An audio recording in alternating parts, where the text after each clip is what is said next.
I'm going to show you 5 exercises that's going to help you increase your power output as well as preserve and increase muscle mass. These are the 2 key areas that are typically affected from the age of 30 onwards. So the first exercise we're going to go through is specifically a heavy goblet squat. The goblet squat is something that is subjective in terms of the weight, so therefore heavy means that we're trying to aim for up to 50% of body weight.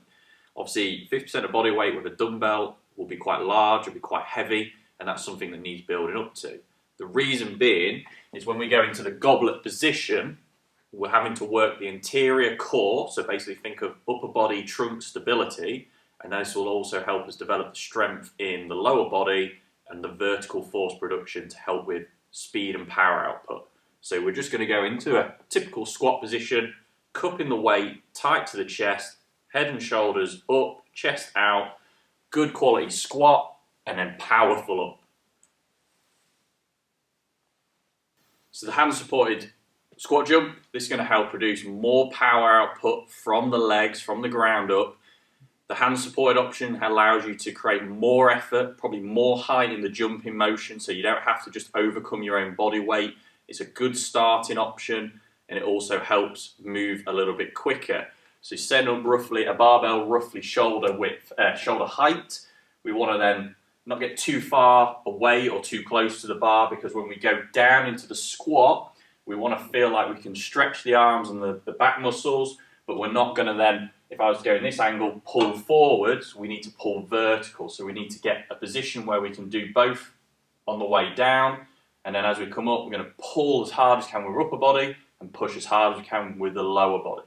So if I go down, pull, control the landing, try and feel like you get as tall as possible in the air. So we're going to do golf posture cable power loft press, a really good exercise to help with the core stability principle, in particular the trunk upper body stability and something called anti-rotation.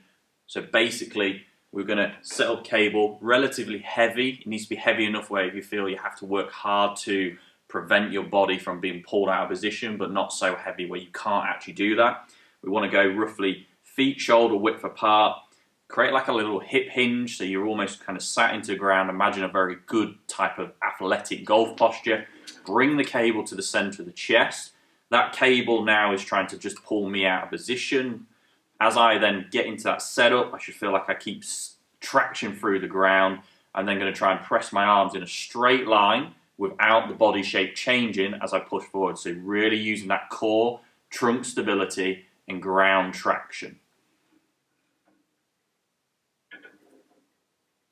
So this exercise is going to specifically focus on the power output, the force output of the hips from the ground up, key areas to developing more speed in the golf swing.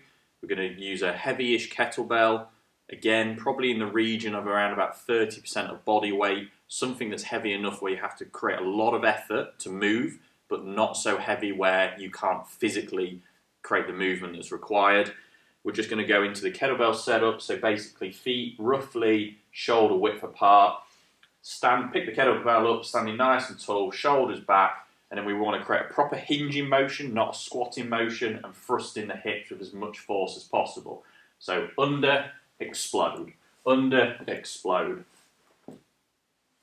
So we're going to move into a good quality push-up, a very important upper body pushing exercise that's going to produce more pectoral strength and power output, which are really key muscles in producing power and speed in the downswing.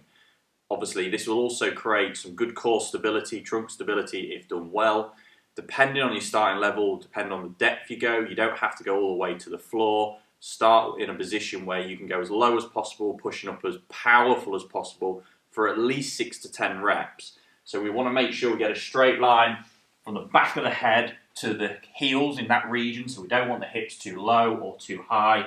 We want them pretty level, glutes nice and tight, arms roughly shoulder width apart.